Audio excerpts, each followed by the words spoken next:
our researchers will be absent because this is a very, July is a nightmare for many people. Olá, boa tarde.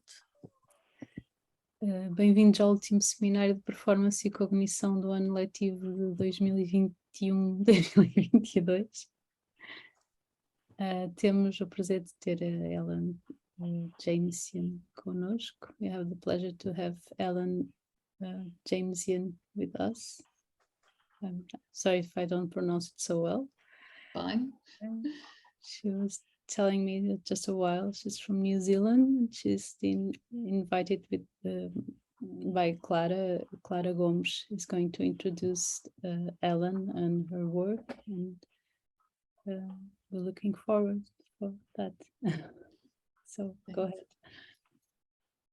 So I'll go on in English. So Helen Varley Jamieson is a writer, a theatre practitioner, a digital artist from New Zealand based in Germany. She has been practicing and investigating cyberformance since 1999. She co-founded UpStage, a web-based venue for cyberformance in 2003, and has curated many online festivals and events. And Ellen uses digital and online tools to address current environmental, political, and social issues in several projects, including, for instance, Mobilise, Demobilise, that we'll talk about later. We have a situation and Makeshift, two other projects that are some of my favorites. Maybe we have the time to talk a little bit about them later.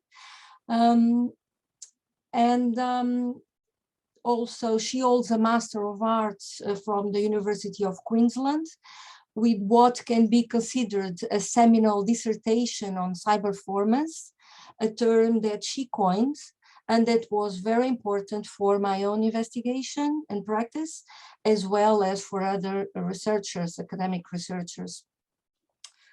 Besides her own groundbreaking work, she has the capacity to aggregate others, artists, technicians, academics, to come together and develop performances, festivals, like the Magdalena Festival, for instance, or even aggregate others like artists or even academics in encounters like the symposium that happened in 2014 and that resulted in a book called The Symposium, precisely. Okay, so Helen, if you want to go on. Oh yes, I want to go on. Thank you, Clara. I just have to make one small correction. The symposium was 2012. Ah, 12. It was the book that came out in 2014. That's and it. It's, yeah, I mean, it's quite amazing really when you think now how, thanks to the pandemic, the world has woken up to online performance. And yet it's now 10 years since we did this conference, the symposium. It was a one-day online symposium about cyberformance, and yeah, it was 12 hours. We had a whole lot of speakers who had been working in the field for a long time, and it was a really it was a pretty groundbreaking event actually, and now I think, wow, yeah, that was 10 years ago, and it's yeah, things have changed quite a lot but slowly. So as Clara said, I coined this term cyberformance in 2000 to describe what I was doing, which was making live performance events on the internet with people who were in other places. And at the time, I didn't really know what to call it. I was coming from a theatre background myself. But in this world of the internet at the time, most of the people that I was encountering were coming either from the visual arts or from music or from computing. Digital art was really, you know, this academic side of it was very emergent 20 years ago. And so I was on a lot of mailing lists with a lot of people who didn't have a theatre background and who talked in a very different language to how I talked, which for a while I actually thought that I was a bit stupid because I didn't know all these theorists that they were talking about. I didn't know all these terms that they were talking, but then I realized, okay, I'm coming from theatre and they're not. And it made me think quite a lot about what I was doing. I felt like it was a kind of theatre. And in fact, the first group that I was working with was desktop theatre. I think actually I can just share my screen and show some pictures from this. I'm just going to share the whole desktop because I will move between different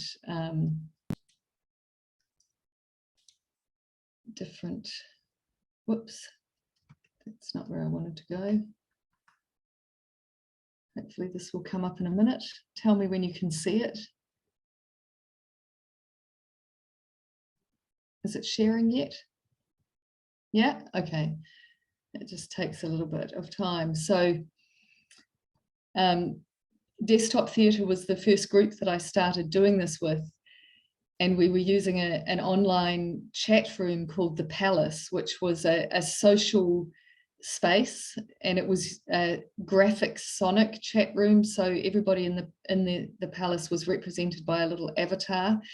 And you could do a lot of different visual things, and you could have voices and sounds and things like this. So it was a bit like a live cartoon. And the artists that I was working with were coming mainly from visual arts background, and calling it desktop theatre. And we were doing a lot of things that were like street theatre, really. We were creating little provocations and then going into public chat rooms and doing things that were like an intervention in a space where people were mainly there just to socialize.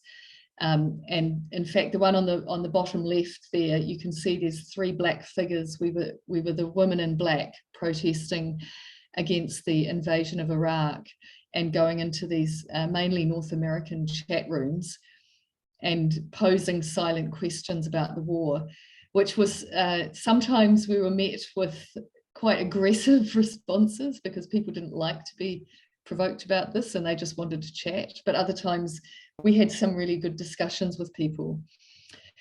So this was where I started out, and where I was thinking, is this theatre or what is it that I'm doing here? And then that was how I came to this term cyberformance, because I was thinking it's theatre, but it's another kind of theatre. It's performance, but it's got something else in it. And so I just made up this word, cyberformance, and it's a conglomeration of cyberspace and performance.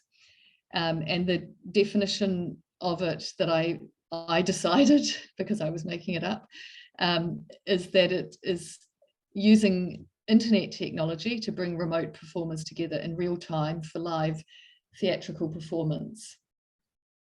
And the internet is the actual site for the performance. So if you think today how now, since the pandemic, of course, we have a lot of people rushing to get their theatre work onto the internet, and the first response is to put a camera in front of what they're doing and to stream it onto YouTube or to Zoom or wherever.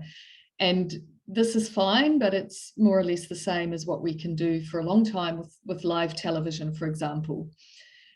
Or if, making videos of theatre work. So with cyberformance, the internet is more than just the broadcast medium. It's more than the way to reach our audience. It is the actual site where the performance is taking place. And the audience can be all online, or they can be in a space with one or more of the performers, or they can be both. And the performers can also be online in different places, or I've done different performances where the performers may all be together in a space with some of the audience, but some of the performers and or audience are online. So we can really mix it up and make hybrid cyberformance. And there's some links there. There's the first one there, cyberformance.org, is my own website for this, which is terribly out of date. I always forget about it and hardly ever update it, but it's there. There's Wikipedia. Someone else put cyberformance onto Wikipedia back in about 2008. So it's been there for a while. And then the last link there is to my thesis, which Clara mentioned already, which I did in 2007-8. So also this is actually now quite a long time ago. And when we did the symposium in 2012, soon after that, we did a session that was rewriting my cyberformance manifesto, which was part of the thesis. And we had a session, an online session in Pirate Pad, where people could write together in real time, and we further developed the manifesto. And I was just thinking the other day, it's probably time that we did that again, because things have moved on again as they do. If I'm talking too fast, by the way, please tell me, because I know I have an unusual accent, and when I get excited, I talk faster. So I try and talk slowly. So this is, again, an example using the Palace, where I was working with desktop theatre.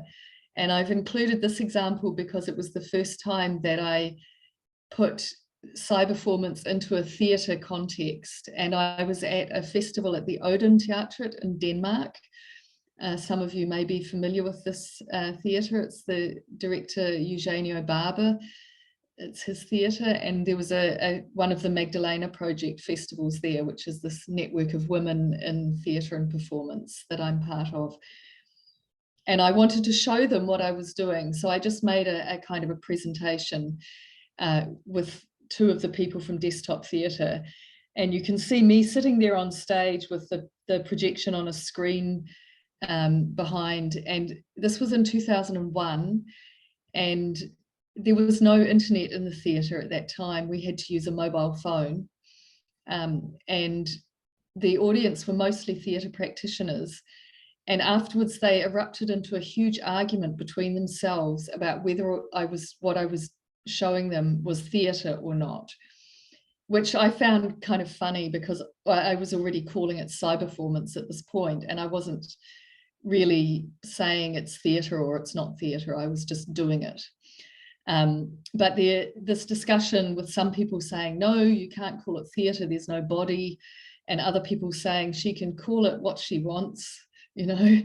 And also, while I was sitting there on stage operating, Eugenio Barber actually came out of the audience and looked behind the screen and came and looked over my shoulder to see what I was doing.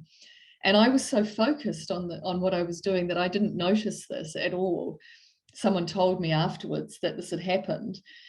And afterwards, also, people said to me that they found it quite suspenseful to see me typing, and they were waiting to see the effect of my typing, to see what would happen as a result of my typing. And I had thought me being on stage with a keyboard is very boring, and I'm just an operator. I'm not a performer. I'm not doing anything interesting. But I discovered that it was interesting for at least some of the people to see me with this very intense focus, working and doing things that they didn't really understand, that had a reaction that they could see on the screen. So that was a very interesting experience. And that prompted me to, with the question for my thesis that I started in 2007, was this question of is this actually theatre? And if you want to, you can read my thesis about it. But I decided that it is theatre because it's real time. The audience and the artists are both present in the same moment, and that is the dialogue, the conversation, the meeting, the relationship between the artist and the spectator, or the performer and the audience. This is where the artwork is actually happening. So for me, that is what theatre is. It's the liveness. And that differentiates cyberformance from so many other things that we have on the internet now. You have a lot of well, obviously video, but also a lot of interactive work where you can experience really interesting digital artwork that you're interacting with, and yeah, lots of really interesting work. But the artist is not there at the same time. They've made it, they've finished it, and presented it to you. It's like a film or something that is not changing. You might be interacting with it, but what's there is there. It's not being spontaneously responsive. So there's just some more pictures from another project that was also a hybrid one, using the Palace and on stage. And Dress the Nation was one that was just solely in the Palace, this chat room. And in this one, you can see how the audience are also presented as avatars in the performance. So the group in the left-hand bottom corner is the audience. And then the four politicians were the performers who are presenting the performance. And what this meant is it is a kind of street theatre, in that you're on the stage with your audience. They are there with you, and they can and do interact in the performance. And depending on their level of skill in this particular platform, they could actually do quite a lot of interference. And in one of these performances, we had somebody who, a member of the audience, who kept destroying our scenery. They just kept clearing everything. And we asked them not to do it because it was spoiling the performance, and they persisted in doing this because they were enjoying being able to do what they could. And this was another lesson for us, which I'll talk about later, when we created UpStage, when we thought about how we want the relationship between the artist and the audience to be. So you have a lot of attitudes that, you know, in the internet, everybody should be able to do everything. They should be able to participate fully. Everything should be very, very participatory and interactive. But there is still artists want to present something. We have something to say that we've prepared and that we've worked on. And there are audiences who don't want to participate, who like to just receive, or to have only a certain way that they participate. You know, we're not doing a full improvisation with everybody joining in. We could do that if we want to, but sometimes we want to have something that is a bit more controlled. So these were things that we were learning about in this experience with the Palace. This is another performance from the group Avatar Body Collision. So after I'd been working with desktop theatre for a while, and from the ABC experiment, which I showed just before, 4 of us decided to keep working together as the group Avatar Body Collision. And this was myself, Carla Potacek in London, Lena Saarinen in Finland, and Vicky Smith in New Zealand. And the 4 of us have never, ever been physically together in the same room. Vicky has never met Carla or Lena. And I've met everybody now, but when we started working, I only knew Vicky. I hadn't met Carla and Lena. And this image here is from the performance Swim, an exercise in remote intimacy, which was a hybrid performance with me on stage, and Carla, Lena and Vicky were online. And we were using the Palace, which you can see in the middle there, as well as an audiovisual conferencing application called iVisit, which is the webcam windows at the side. And it's a bit like an early version of Zoom. And at this point, there was no online audience, because we didn't have a way for the online audience to easily see what we were presenting and how we were putting it together.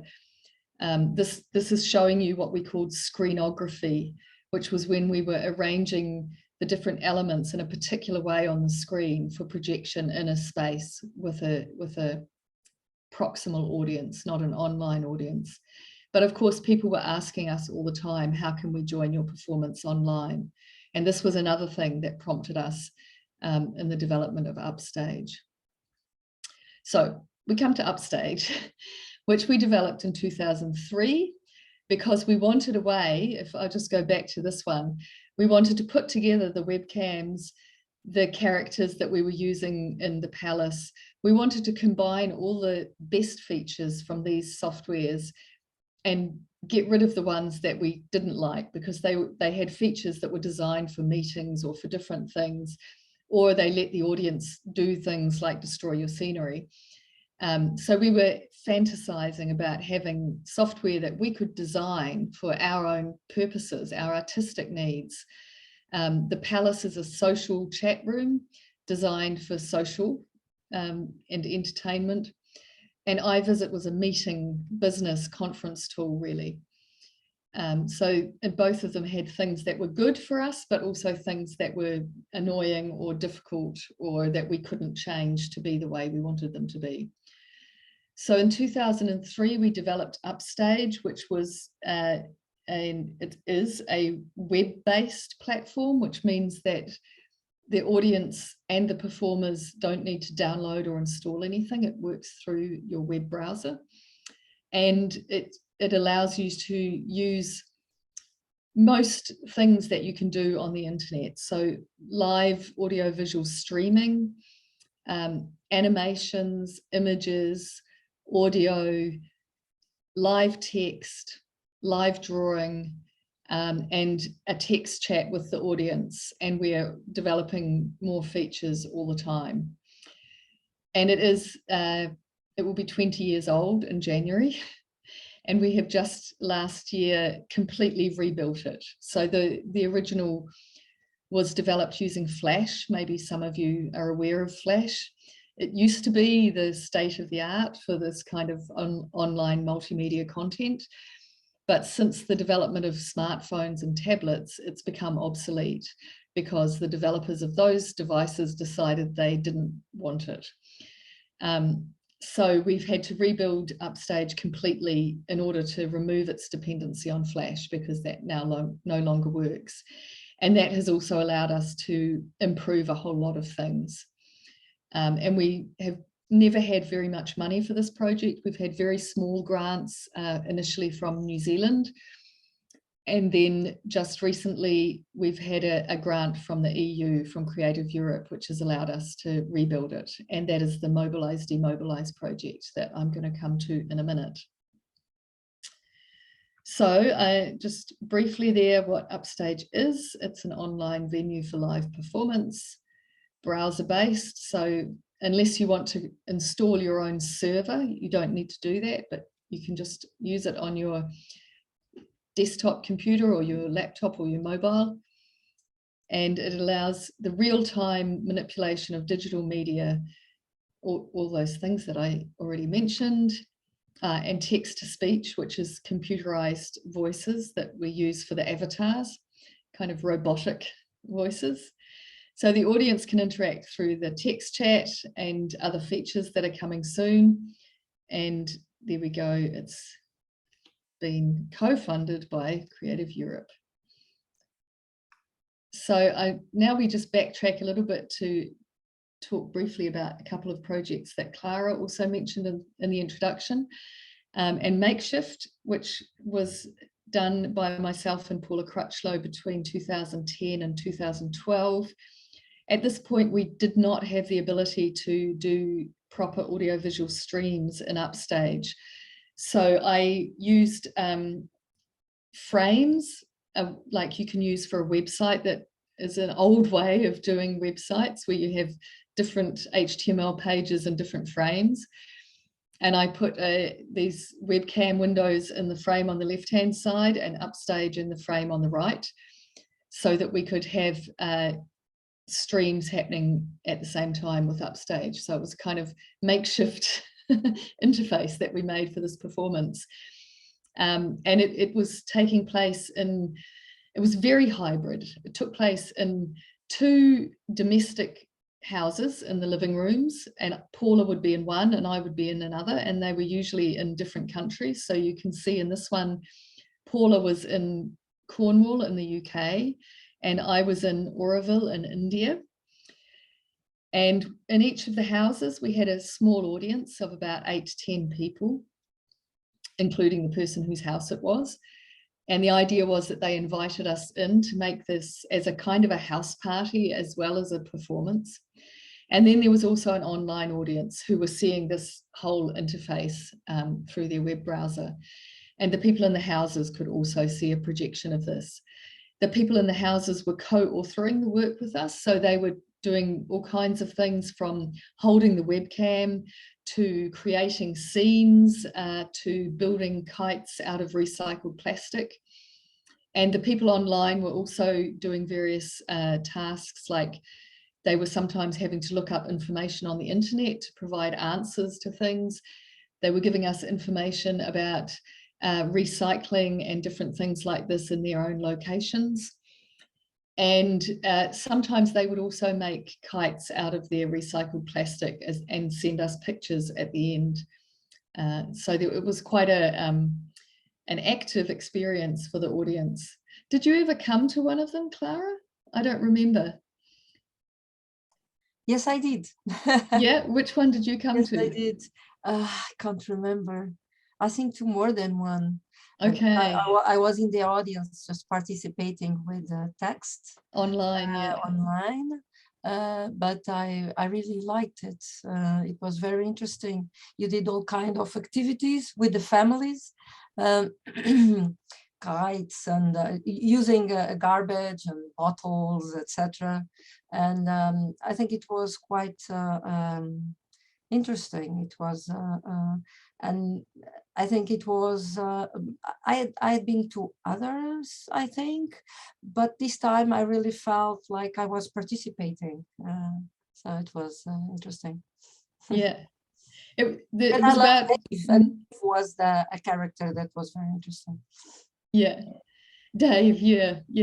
It was about consumption and disposability. And the people in the houses were asked to collect their plastic recycling rubbish for 24 hours and bring it with them. And then that was used to make the kites. And so people in the houses often would do this as well. But the people who came to the people online would often do it as well. People who came to the houses, some of them said afterwards how this action of having to collect and bring their plastic recycling was so moving. Like one woman in London, she had got a new mattress the day before, and the double bed mattress came with plastic all over it. And she had this huge kind of plastic bag, and she had to carry this with her across London, taking the tube and a bus, I think, to where I was doing the performance. And she said just simply carrying this amount of plastic across London really made her think about it and really feel like, you know, where was this plastic going to go when she threw it away? What was going to happen? And really, you know, the handling of this, the rubbish and what we did with it, and for people to take the kites home with them afterwards, and just really making people think about their plastic rubbish and what happens to it after they've thrown it away. It was quite a had quite a profound effect on people.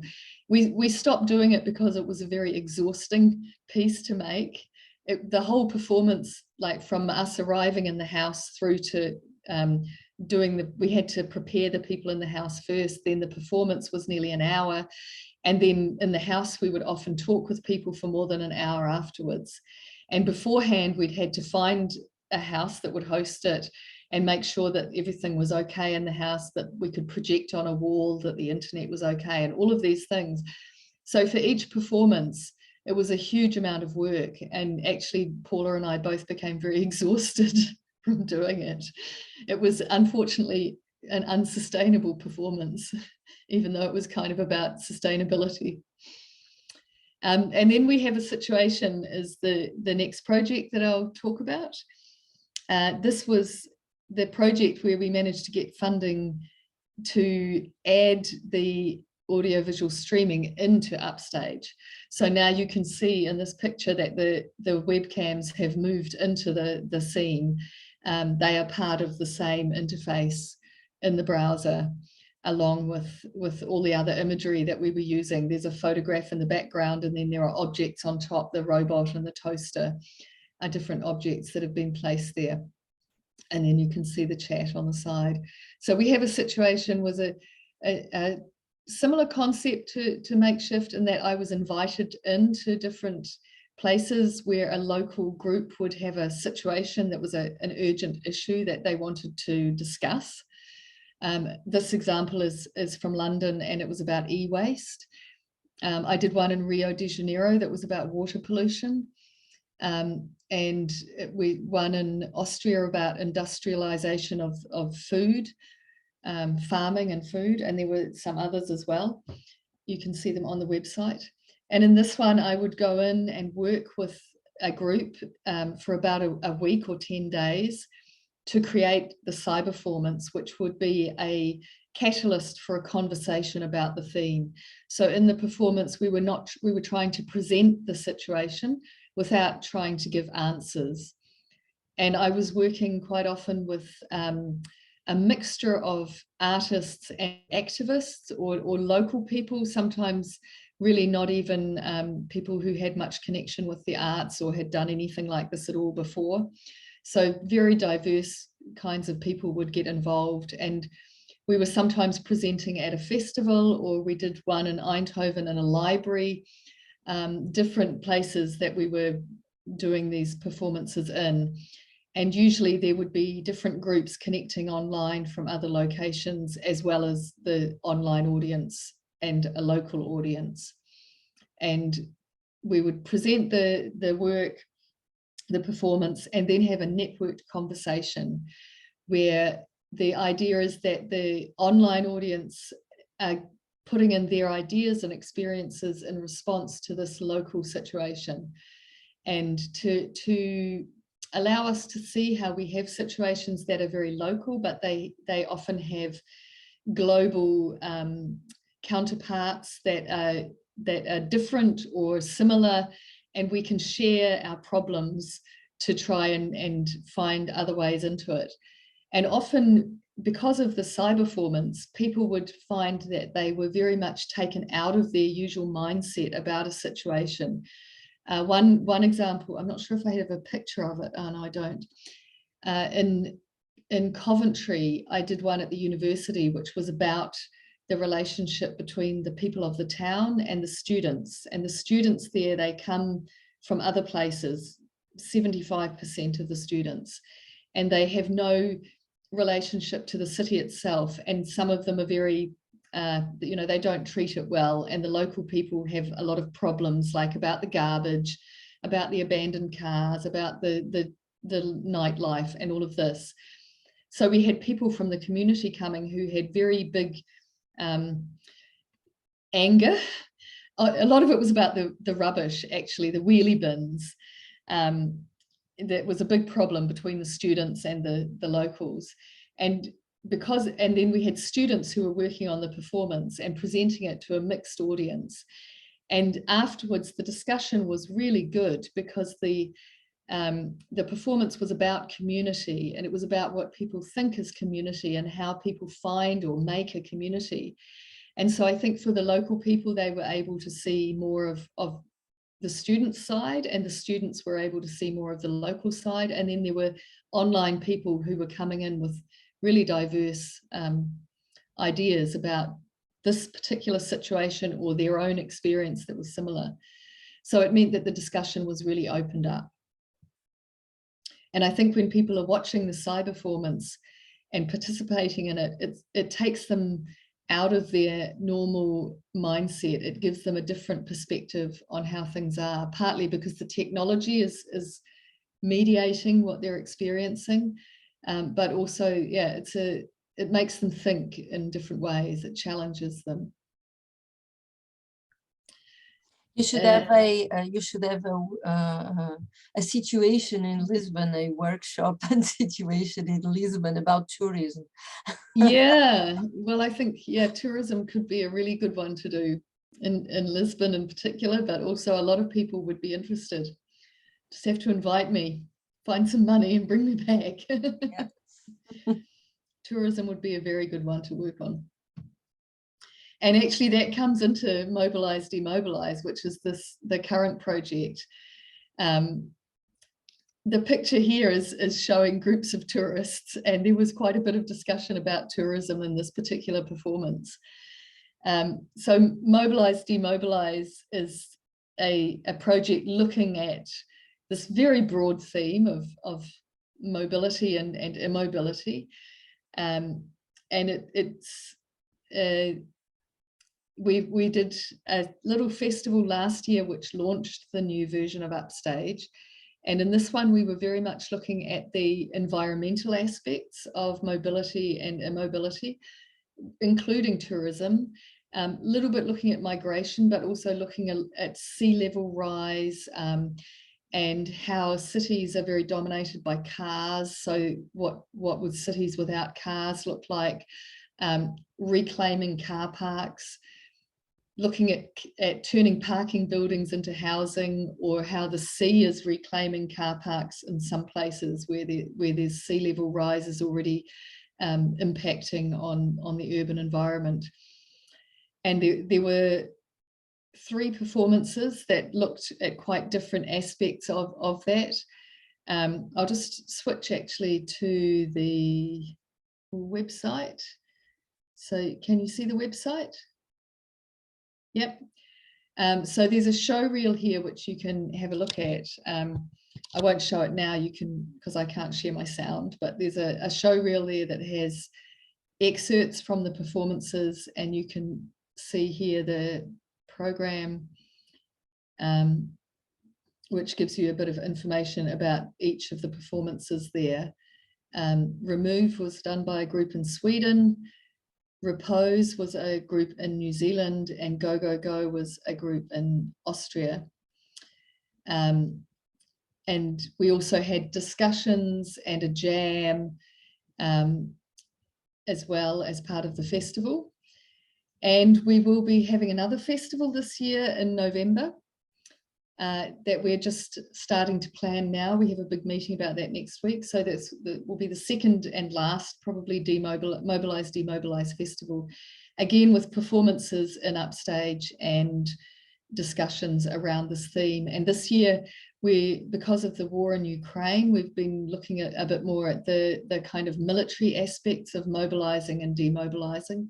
So we'll be trying to have some discussion there about how can we demobilise, how can we move the world away from this, how everybody has had this kind of knee-jerk reaction to the Ukraine that we've got to just flood them with arms and ammunition, and what other responses are possible, and how can we demilitarise and demobilise this situation.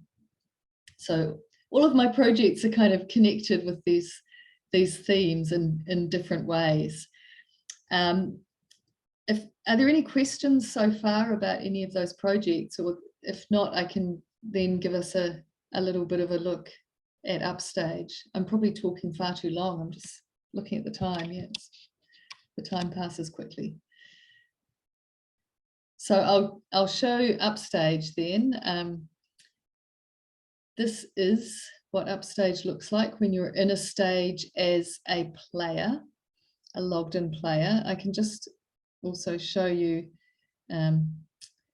what it's going on. I clicked the wrong one.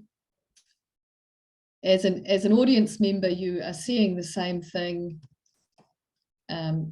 Everybody's seeing the chat. If the chat is shown, you don't have to show the chat. You can take it away if you don't want it. And the audience see whatever and hear whatever is happening on the stage. And when you're a logged in player, you have tools down here that open various different media that you can then use on the stage. I can't share my sound, so you won't hear any of these things, but there are different sound effects that you can play and music. And you can upload your own files. These are just sample ones that are here. We can have images that are at the back of the screen that are like a backdrop, that can also be animated images, or ones, I'll show this one that can be animated. So there's an animation here of doors opening and closing. You can have avatars that are put onto the stage. Let's take the penguin. And with the avatars, they're basically just an object that can move around and speak and get bigger and smaller or fade out. Props also are objects that they're very similar to avatars, but they don't have a voice. The avatars, when they speak, you type it into the chat and it's coming out in the chat. Whoops, I've got to move that to get the chat back.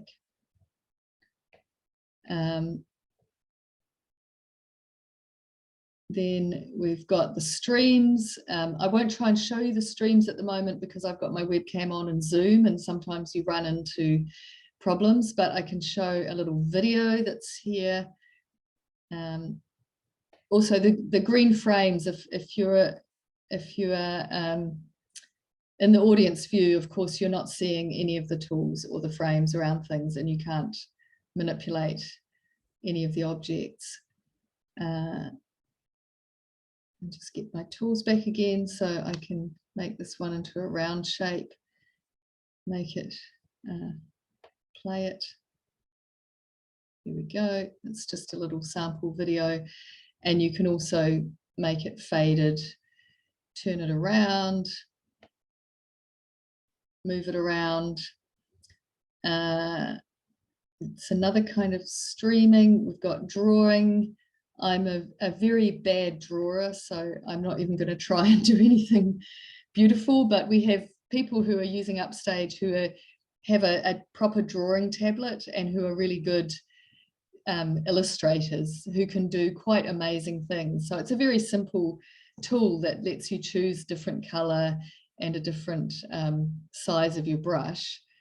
And if you're an artist, a visual artist, unlike me, you can do quite a lot of nice things with the Vicky drawing. Vicky is quite good at it. Vicky is good. Also Suzanne Fuchs, who's another colleague and cyberformance peer. She's also really good at drawing. I'm really good at writing. So here we go. We have a text tool. So you can write whatever you want and make it, let's make it big and different font maybe and different color. We'll make it green and we'll go save. And then it appears here on the stage. We make it visible to everybody. We can move it. And then we can edit it directly on the stage.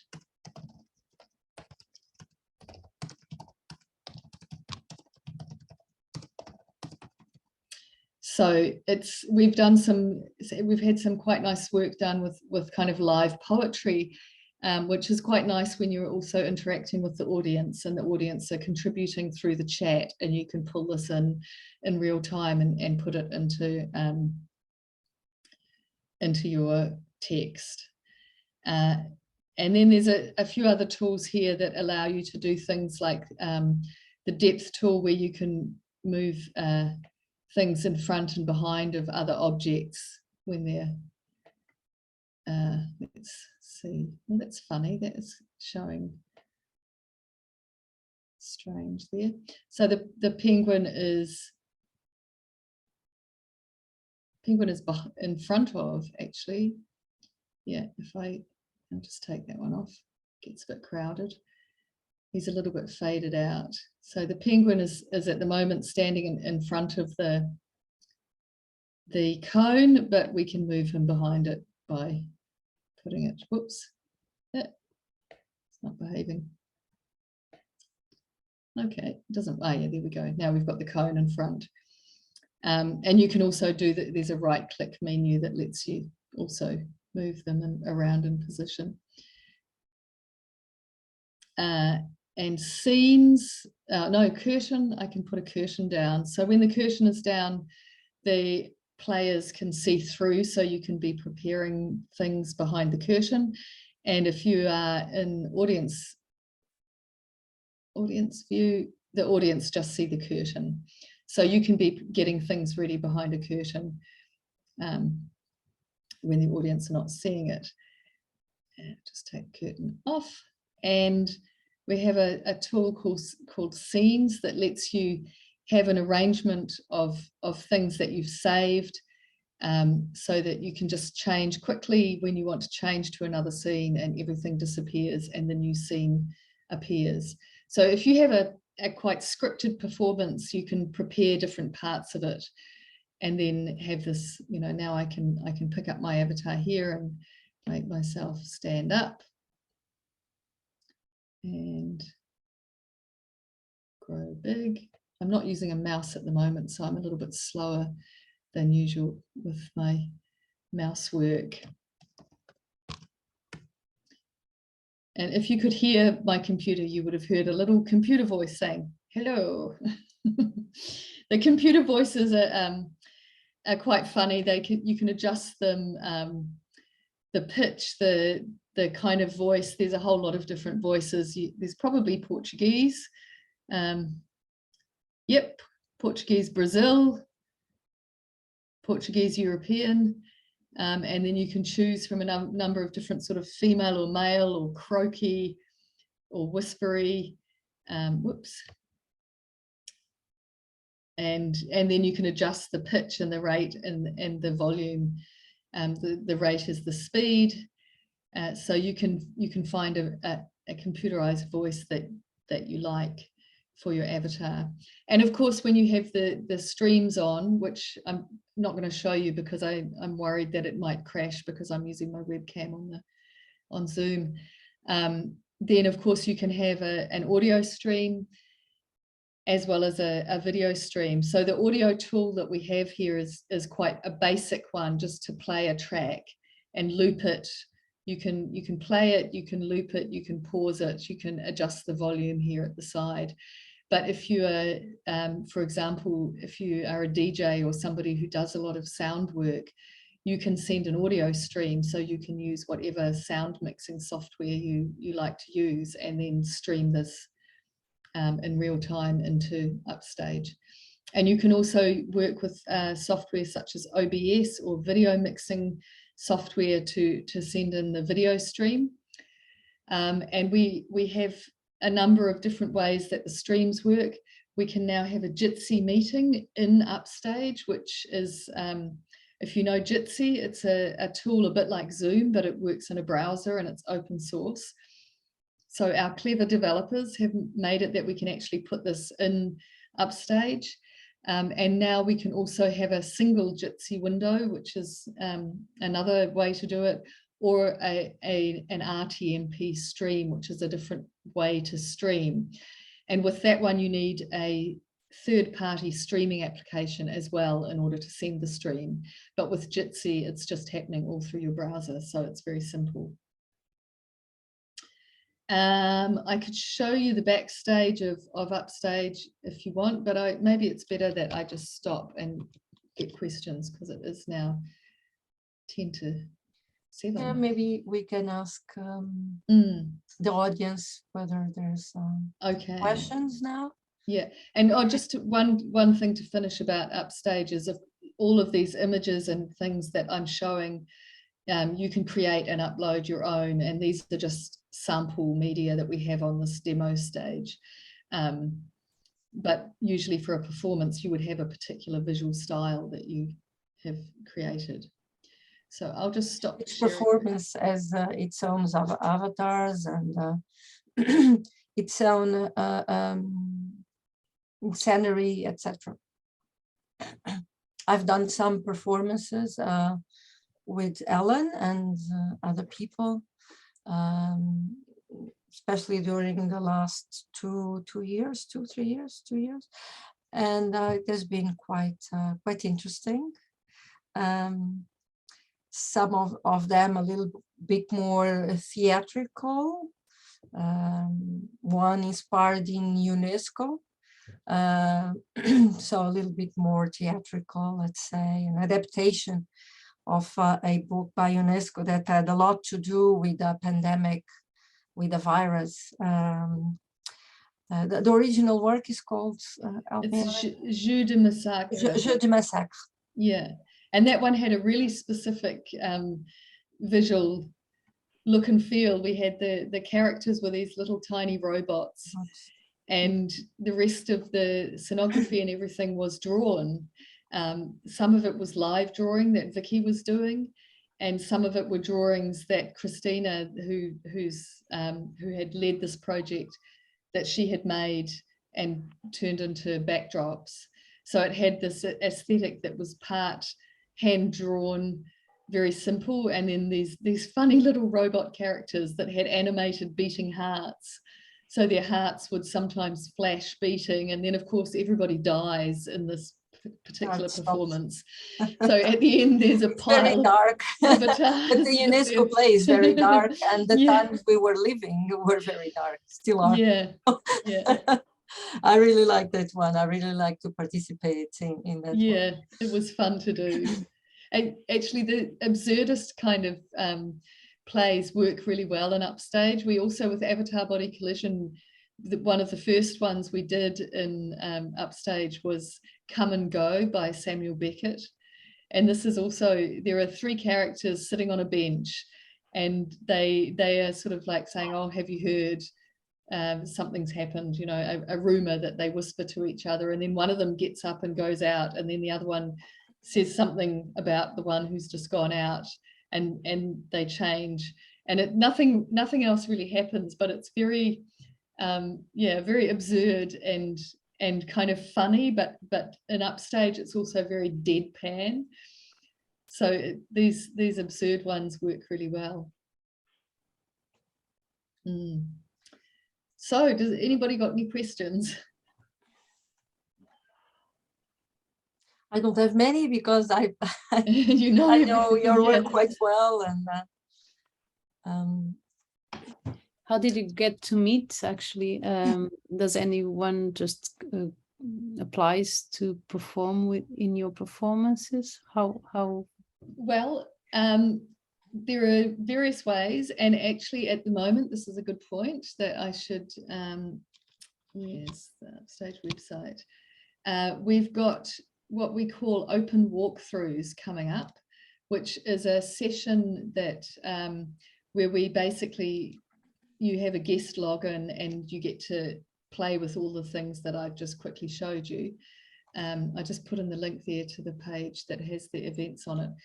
And we show you how it works. And if you like it, then you can get your own login and you can use UpStage and make it. At the moment, everything is free, and it has been always like this because we are really just a small project and we don't have a way to get money other than donations. But we are now looking at how we can be more sustainable, because this is quite a big problem. We really struggle to get funding. The Creative Europe funding was a real gift. We'd been trying for about 10 years to get the funding to rebuild UpStage, and we just weren't getting it. I think before the pandemic, we were too alternative, and funders didn't understand what we were doing. And also we, in New Zealand, there's very little funding for this kind of thing. And internationally, there's very little funding for a truly global project. If you have to have a base somewhere, and you have to be giving something back to that local community, which is fair enough. It's the public money from New Zealand or from wherever. So if you're not doing a performance about New Zealand or about wherever, they don't want to give you the money. So yeah, it's difficult to get funding for really global things. Let me, Ellen, sorry to interrupt you, but there was the Water Wheel Tap, which was also a very interesting platform like UpStage. And the Water Wheel, I used it for my digital performance students in Lusófona University. It was a very interesting platform also. And it ended. It's because it had no support. So no funding. So I think that's crucial now, I think. Yeah, I mean, UpStage has really only kept going so long because me and Vicky have kept doing it when we've had no money. and Suzanne wasn't prepared to do that with the tap.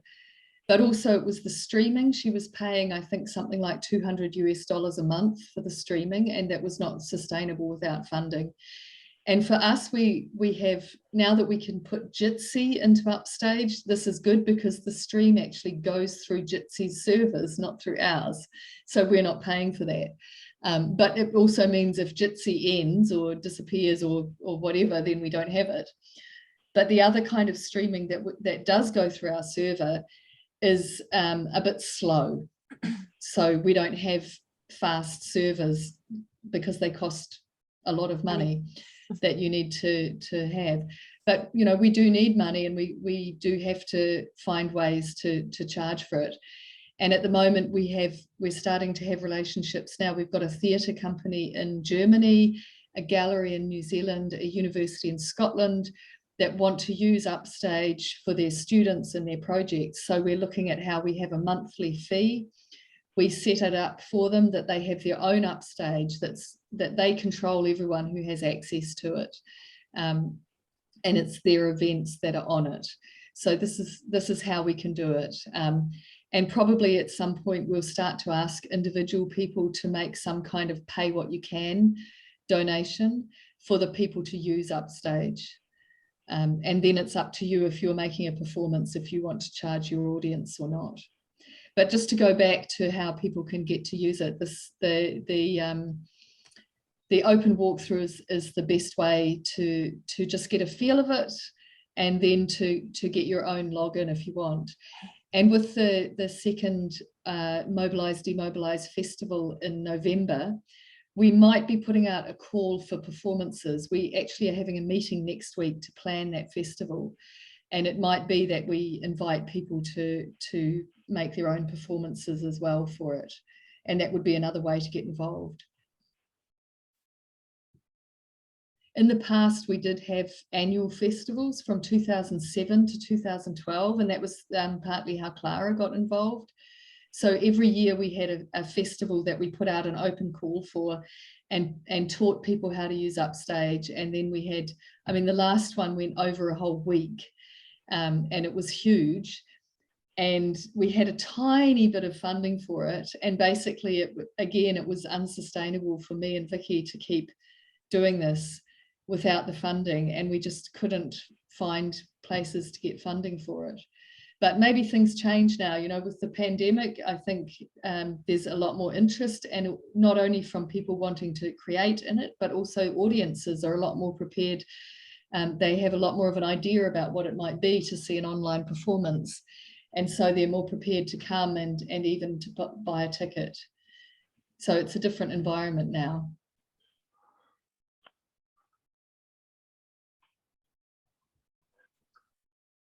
Paula?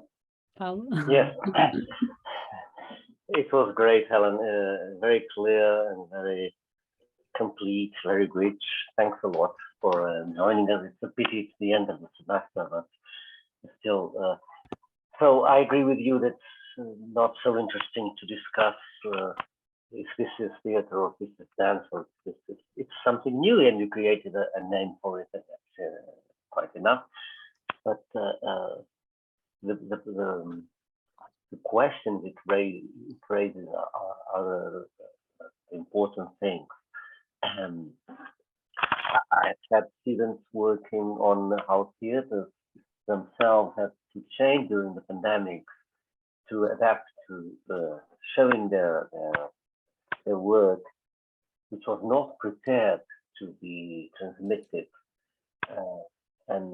For instance, I directed a thesis showing how some were more, in England, for instance, were more prepared for the screen. Others were just showing material, the registers they had. Raquel also is working on that, so she can talk about her own work. I have two points that interest me the most. One is I love characters. I come from theatre, as you do, and for me in theatre and cinema, characters are the main thing. Once they are good, the play or film will go. So I'm really, it makes me think about this point of avatars and how they differ from characters. Maybe you can develop a little bit this point. And shall I throw the second question already? It's about the subject. I think more people would be interested in cyber performance if the subjects were not always limited. For instance, either as a new form, it's still reflecting on itself and how it works and how it is and not, which is not so exciting, or on things that you've mentioned, like ecology, Anthropocene, maybe identity. There's a theme you mentioned, Mobilise, Demobilise, which I think is very interesting. But solitude, or I don't know, so many ambition.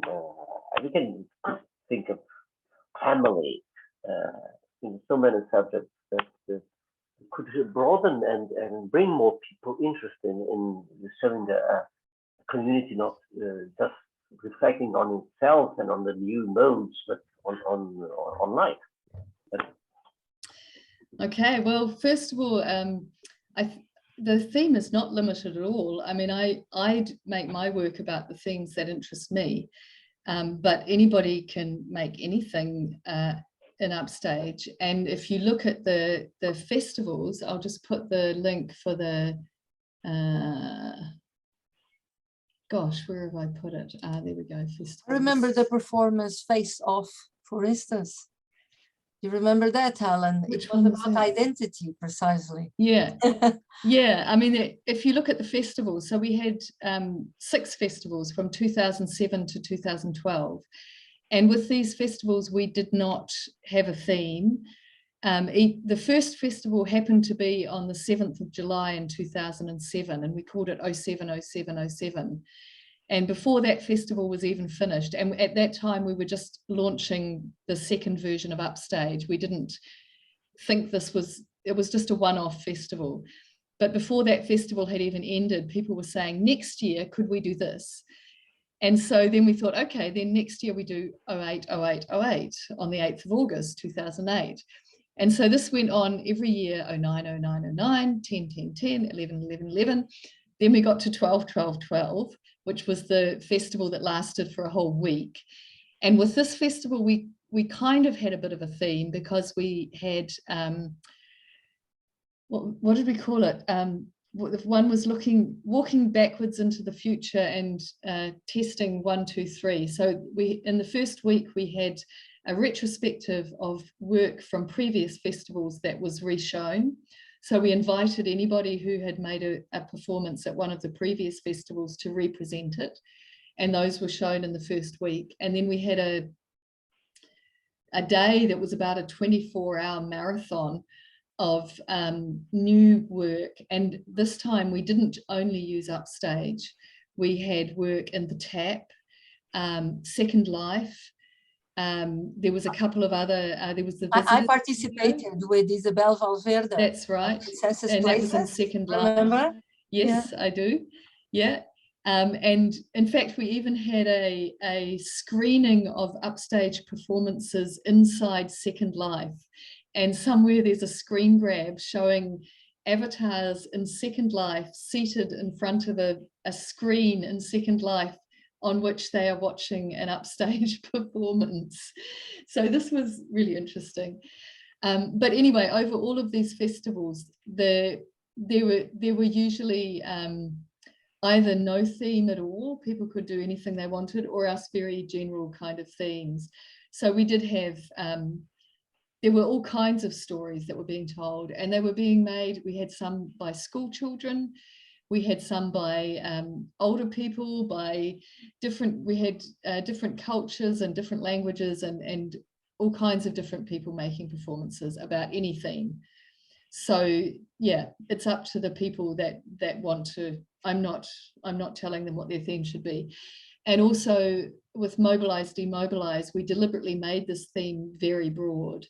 And some people have complained that it's too broad, like what does it actually mean? And then as we've researched and gone into that theme, we've been working on this project since September 2020, and it goes through until February 2023. So during this time, we have researched quite a lot of different aspects that have come up through different people involved in the project, and also through different events that have occurred, like the war in the Ukraine has been a motivation to think more about that. So yeah, it's great. This link you've put in the box.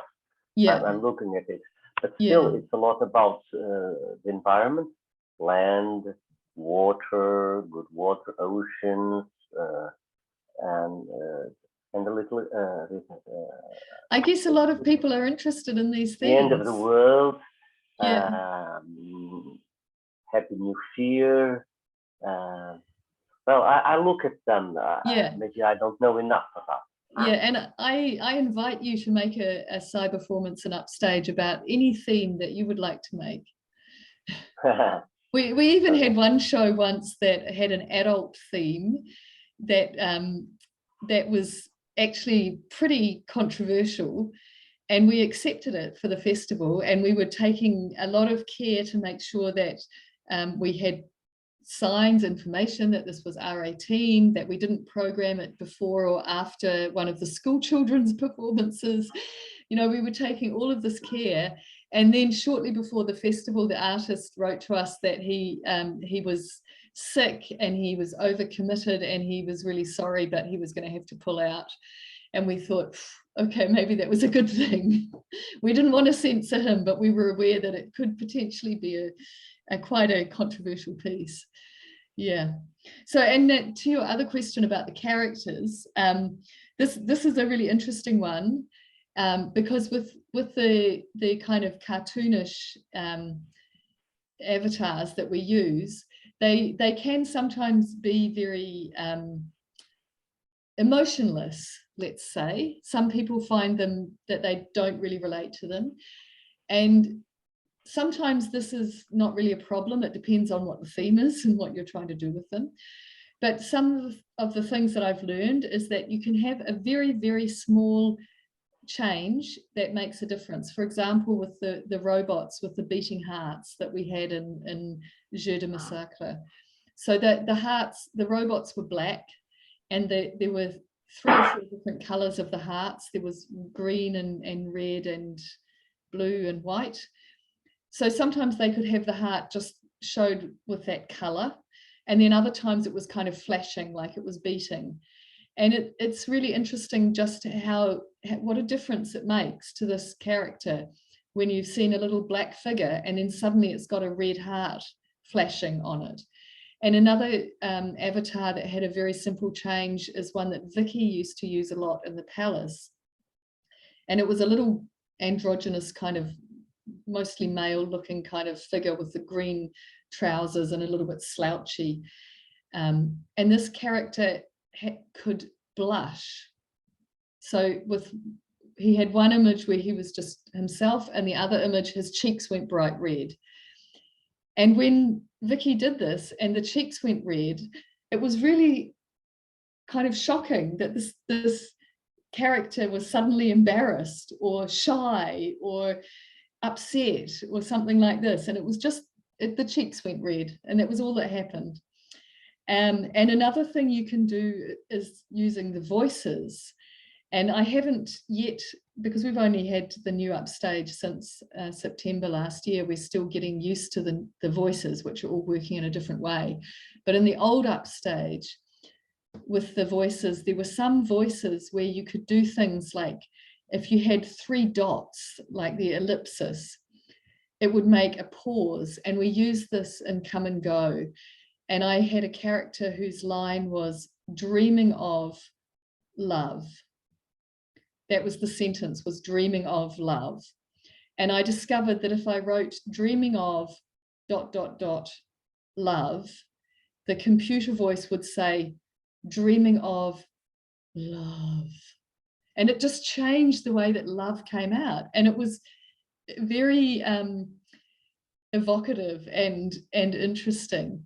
So we find these things that we can do. And I mean, in the new UpStage, we can shout, we can put an exclamation mark at the beginning, which makes our text capitalized and read and a bit louder. So this also adds some color to the emotion or the character. And the last thing I would say about character is Dave, who Clara mentioned from Makeshift.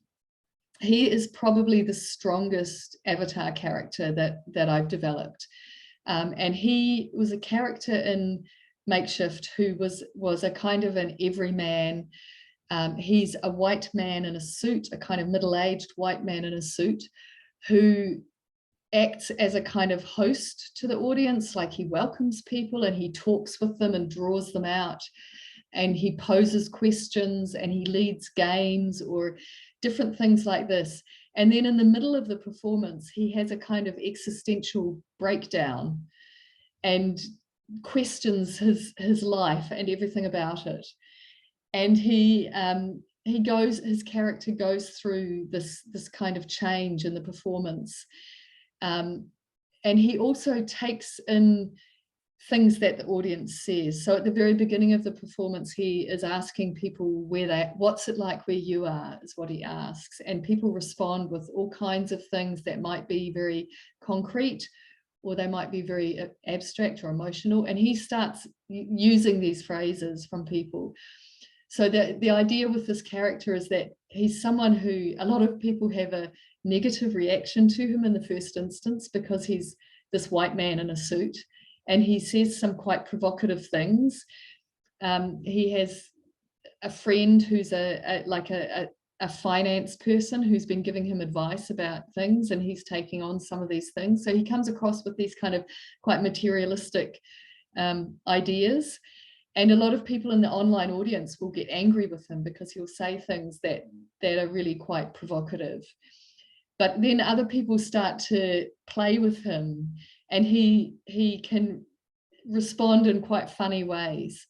And so I was playing this character most of the time. Paula and I would share some of him, but often it was me. And he had some text that was already planned and scripted that I was copying and pasting, but also often ad-libbing with the audience or changing things slightly in response to what people were saying. So his character was expressed a lot through what he said, but also he had different facial expressions. So the friend of mine who had provided the model for Dave, and you can see pictures of him if you go to the Makeshift website. I'll just find the URL for him there. This is Makeshift. So he would sometimes be going like this, or you know, so he has a whole lot of different facial expressions that we would use that would emphasize or undercut or change what he was saying. So it was yeah, he was a very fun character to play with, and he has made a few appearances in later performances. He actually turned up in one of the Letters to the Earth performance that I can't remember if you were in that one, Clara, or if it was the first one we did, maybe. Yeah, I did that one. Yeah. So he's popped up again, and what's quite funny is quite often there'll be some of our regular audience who will remember him from other performances, and they'll be, oh hey, it's Dave. So it's like seeing this recognizable character again on the stage. But let me talk about character. I think that the cyberformances that happen in UpStage or using UpStage and proximal audiences also are more than character is not the basis. I think it's a mix of everything that makes the performance. The sound, the scenery, the characters, or the visual part, let's say, but also, and very important, the text and the way the audience interacts through the text in very interesting ways. They can be poetic, or they can be very provocative, there can be a big fight, big discussion about everything, or there can be members of the audience that try to destroy the performance somehow through the text, although now they can't, because you've controlled that in UpStage. I still use the palace. The palace is finished, but I still used it, and I remember how it worked, and that experience was interesting. You know, the audience that comes and destroys it. I think it's interesting. I think it should be like that. And for instance, with the census places, we have the opposite experience sometimes. The audience is there, but instead of participating with their avatars, they're lurking, they're lurkers. They're somewhere, really, well, where are you? They are afraid to interfere. All that makes the performance, makes it be completely different every time we do it. I think some audiences are afraid to do the wrong thing, but also some audiences are quite happy just to watch, and like you say, there is a lot going on. It can be a real multitasking job for the audience just to take in all of the detail that is happening in the various different layers of it.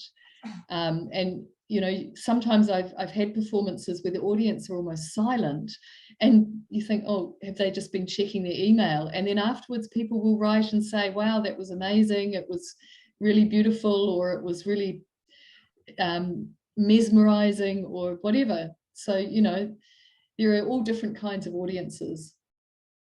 Can I say something that has to do with what Paolo asked also? So Ellen and other people, even myself, since some years ago, we have been doing cyberformance for many, many years. Some people before Ellen were doing already a performance using the internet, using text only, even. So it's something that is not new at all. And I am so sad when I see artists nowadays, performers, just using video. Now with the pandemic, we saw that. They just put a camera there and dance or whatever. It's so poor. They could learn so much from cyberformance, from artists that are doing performance online. Because performance online or cyberformance or whatever you call it, it's not just the internet and avatars, it's us, it's our body, okay? It's proximal audiences and distance audiences together, and it can be dance, more connected with dance or with theater or just with performance, whatever. And I think that performers that nowadays want to be more online or to, you know, to use more the internet and video could learn a lot from cyberformers. I think that those who are really just using video, it might be perfectly good video, but it is video, and we've had television and live television for a long time, and we have film, you know, and if you want to do that, then it's fine, but there are, like you say, so many more things, more possibilities with the internet. And people have said things, you know, like, why do you risk it? Because there is always this risk of failure. And I think, well, you know, we risk theatre because we want to make live performance. We risk you know, there can be power cuts, there can be earthquakes, there can be whatever that disrupts a performance. So it's the same with the internet, you know, it can go down, it can fail. The technology often does fail. And sometimes when the technology fails is when it becomes really interesting. People really know that it's live then. Yeah. And if we wanted to make film and video, we would do something really different, but we want to make something live. The first telematic performance connecting two spaces, distance spaces, was in the 70s, I think 72, 77. Are you thinking of Hole in Space? I think it is It's that one. 1977. 77, isn't it? So it's very old already. Yeah. Come on, do something else. Yeah. But this was a really interesting piece, and it was using satellite technology. I mean, it was before there was public internet. But if you look at this, I put in the link there to the video that Suzanne and Annie Abrahams and I made during the pandemic, which was when I also became quite annoyed at reading all these media stories about these amazing theatre people who were inventing theatre on the internet and breaking new ground and blah, blah, blah. And I thought, this is invisibilizing 20, 30 more years of work. So I got Suzanne, who's a really great video maker, as well as a great cyberformer and many other things. And also Annie Abrahams, who's another very long artist working on the internet, doing really interesting work as well. And we made this little video that is not intended to be a documentation or historic kind of thing, but really just a snapshot. So we just put a question out to some of our peers of when did you have your first online performance? What was your first when was your first online performance? And we made it like a top of the pops going backwards from 2019. And because some people, we didn't know when their first online performance was, and we tried to get a range of different nationalities and languages and platforms and styles. So we didn't go for all of the obvious names. And we only went back to 92 because we actually wanted to make it and quickly finish it and get it out there. So we didn't try to do an exhaustive research. And it was funny because when we did put it out there, we had some people saying, why didn't you put me in it? Yeah, and there were people doing performances in the 80s. Yeah. I mean, we weren't trying to go back to find the first one. We weren't trying to include everybody. We were just trying to really quickly say, hey, look, people have been doing this for a long time. And it was good because it provoked a discussion. And I think there if you look on that Vimeo link and you look down in the comments, you actually see that Kit Galloway posted about the link to his performance of Satellite Arts Project 1977, Hole in Space 1980. So these were the ones where they were using satellite technology to connect these spaces in New York and Los Angeles, which is really, you know, where it began, or you could say it began even earlier with telephone performances and all the rest of it. Yeah, and of course it began with theatre, because we just use whatever way we can to are be people together. that talk about mail art, that mail art would have been the beginning of it. Sort of, although with mail art, again, it's not like you're there in the same moment. No. You know, with telecommunications, we've really got beyond that and had it, you know, it's the moment that we're sharing, which is how I connect it to theatre.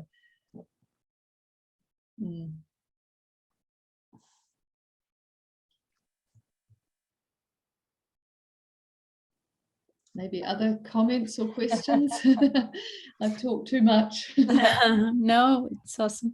I just shared a text that Clara published in the Interact magazine. I'm related to Interact magazine.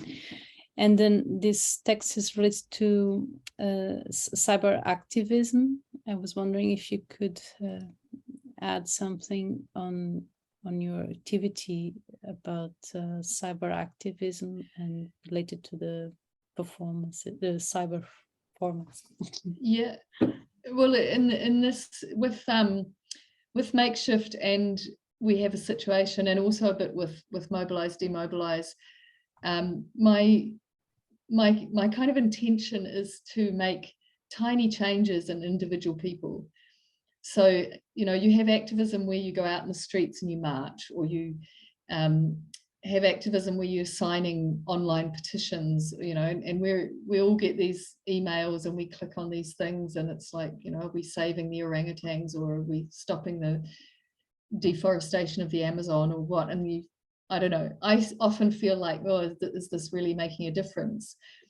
And for me, what I think, where I feel like I can make the most difference is in encouraging people to make small changes in their life that may seem really insignificant, but they all add up and they all make a difference. And if I can change one person, you know, if I can reach one person who would not have thought about something. And I know that this has happened, like, I mean, for instance, when we have a situation in Rio de Janeiro, and we were looking at water pollution, and it was just before the Summer Olympics. So there was a lot of media attention, there was a lot of interest, there was a lot of discussion about the water pollution. But this is a problem that they've had in Rio for really a long time, that, you know, with the sewage and everything. And people have still said to me, like, years later, that they think about these themes still, and they think, you know, when they're running the tap and brushing their teeth, that they turn the tap off instead of letting the water run away. Or for example, the woman that carried her plastic from the mattress across London, you know, and was really thinking about this issue. Some of the people that I'm still in contact with, they will say to me years later that these performances are resonating still for them. Mm-hmm. And for me, that is a kind of activism, and that is a way that I can reach people, and that I can introduce ideas or open up spaces for people to talk and share about these ideas. And this is the idea of the networked conversation, to bring people together through this medium of cyberformance, through the internet, people who wouldn't necessarily ever meet each other or talk to each other, and who maybe have common problems or common ideas, or really different ideas, but they can come together and they can talk about them. And I think this is the way that we can evolve society. I don't know if that answers your question, yeah. but yeah, it's what I feel is the right thing for me to be putting my energy in, as well as signing all the online petitions and all the rest of it. Going on the marches, yeah. But you know, having conversations, I think this is where we wake people up, and we allow ourselves to imagine things can be different. We have to imagine it first before it can change. I agree with you. And cyberformance is a really fun way to do that as well. It is. we can be activists and have fun. I think art is the best way nowadays to make a difference. Journalism, I've been a journalist all my life, and journalism nowadays is going, is not that interesting. I'm kind of distanced myself from it. And I think that through the arts, I can make a difference, not through journalism. So if there are no more questions, maybe we could end this seminar today. And if anyone is interested in the open walkthrough, then the link is back there in the chat, and you just need to send an email to the email address there, which comes to me, and then I send you a guest login. And this is really the best way to learn more about UpStage. Cool. And also there's an event on Monday, I can tell you about that as well, which is also on that page, on that link that I gave. And it's the theatre group in Germany who have been experimenting with using UpStage in a hybrid online on stage kind of hybrid event, and they are doing these improvisation evenings, and this one on Monday the 11th is the last one in this series. So if you're interested to see what they're doing, you can follow the links there, and I think you just need to click on the link and join the performance. Okay, thank you so much, Helen. Thank you for the invitation. we will let you go because you are in Portugal, and you should go and Last night. enjoy our nice food. Yeah. Yes. Okay, enjoy, will. and thank you so much. Thank you. Thank you all. Thank you. Nice meeting you. Nice to meet you. Tchau. Thank you. Thank you. Ciao, ciao. Obrigada. Ciao.